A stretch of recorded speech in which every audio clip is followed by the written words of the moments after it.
and welcome back to my channel. If you tuned in to my last book review, you will have seen that I covered the Miss Peregrine's Peculiar Children trilogy by Ransom Riggs. This week I'd like to take a look at the accompanying book, Tales of the Peculiar. Now, this book is actually a book that features within the Miss Peregrine's Peculiar Children trilogy, and it's a book that the children themselves use throughout their journey, and kind of it aided them with its tales.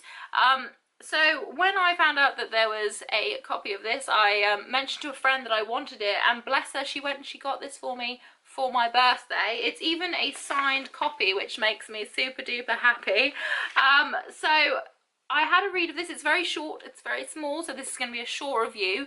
But basically, you don't need to have read Miss Peregrine's Peculiar Children or any of that trilogy to actually enjoy this book. It's a collection of short stories that sort of help to give background knowledge to the world of peculiardom and some of the reasons behind some of the rules that are necessary if you are peculiar. And there's some absolutely delightful insight into that world within this book. There is the continuing dark undertone that was featured in Miss Peregrine's Peculiar Children trilogy, and I wouldn't have it any other way.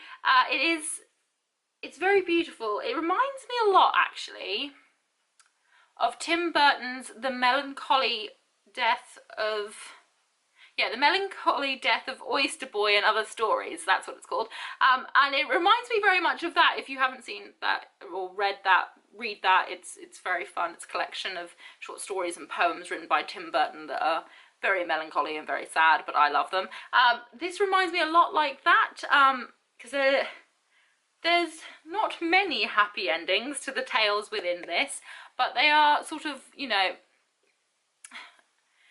fables that are supposed to really help those who are peculiar to, you know, sort of address issues that they may encounter due to them being peculiar, and sort of tales of heroism, etc., that are meant to inspire and thrill and also frighten children at bedtime. So I was very lucky that a friend gifted me this.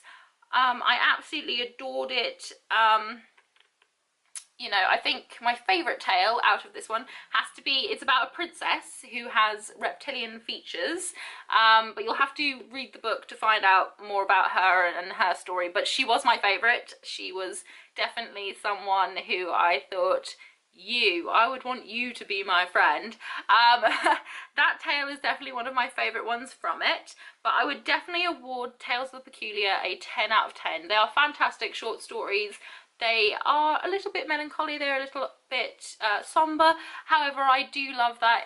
It's something that I've always liked. It's something that, you know, something peculiar, I suppose, about me, that I really do enjoy stories that are more than a little bit melancholy, and this is a fantastic collection of them. I really appreciate Millard's notes within this book. Millard was a character from the Miss Peregrine's Peculiar Children trilogy. He carried this book around with him. He knew a lot about the history and about the stories, and they do actually have a little foreword written by him, which I really I just adore, and there's lots of little notes within these pages that are written by Millard, so they better explain things and they just have some of his funny quips and things within it, and I thoroughly enjoyed that as like an additional note. So definitely a 10 out of 10 from me. Thank you so much for watching this short little book review today. I hope that you enjoyed it. If you did, please leave it a thumbs up. Leave me a comment in the comment section saying hi. Subscribe if you want to see more from me, and make sure you hit that notification button, otherwise you won't get notified when I upload. Until next time, have a fantastic day. Bye.